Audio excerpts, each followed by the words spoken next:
राधे राधे दोस्तों, आप सभी को हरिहर लोकगीत माला चैनल में स्वागत है।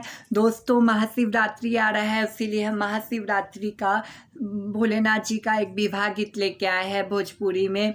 उम्मीद करते हैं आप सभी को अच्छा लगेगा। अगर अच्छा लगे तो प्लीज़ मेरा चैनल को सब्सक्राइब, लाइक, शेयर और कमेंट जरूर करें। धन्यवाद। आपन खोड़िया बाहर आए हिमाचल राजा, आपन खोड़िया बाहर आए हिमाचल राजा, अवतारे दुल्हा दामाद लाला, अवतारे दुल्हा दामाद लाला, आपन खोड़िया बाहर आए हिमाचल राजा, आपन खोड़िया बाहर आए हिमाचल राजा, अवतारे दुल्हा दामाद लाला, अवतारे दुल्हा दामाद लाला। दुल्हा ता दुल्हा शिव शंकर दुल्हा वाहो, दुल्हा ता दुल्हा शिव शंकर दुल्हा वाहो, अवतारे रौरे दुआर राजा, अवतारे रौरे दुआर राजा।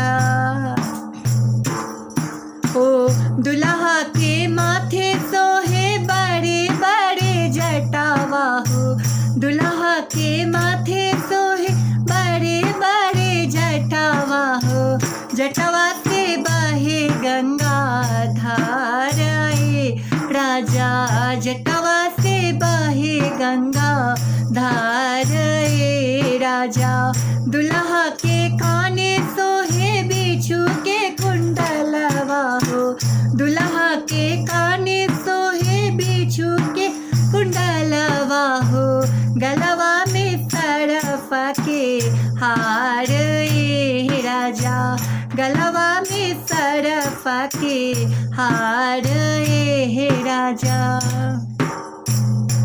हो दुल्हा के हाथवा में डमरू त्रिशूलवा जी, दुल्हा के हाथवा में डमरू त्रिशूलवा जी, कमरा में मिर्गा के छाल राजा, कमरा में मिर्गा के छाल राजा, आपन खोड़िया बाहर हिमाचल राजा, आपन खोड़िया बाहर हिमाचल राजा, अवतारे दुल्हा दामाद लाला, अवतारे दुल्हा दामाद लाला।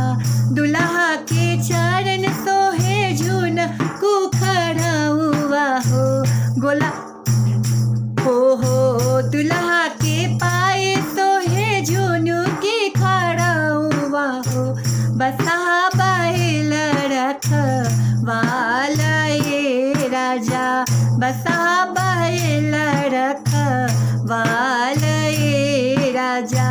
दुल्हा पर छन अइली सासु सुहागन हो, दुल्हा पर छन अइली सासु सुहागन हो, दुल्हा देखी के गली डेराइए राजा, दुल्हा देखी के गली डेराइए राजा। ऐसन सुंदर बेटी हो गौड़ा बेटी, बड़वा मिलेला बौरा राजा, दुल्हा मिलेला बौरा राजा। नारद बाबा के का हम बिगड़नी जी, नारद बाबा के का हम बिगड़नी जी, दमदा खोजेला बहुरा राजा, पाहुन खोजेला बहुरा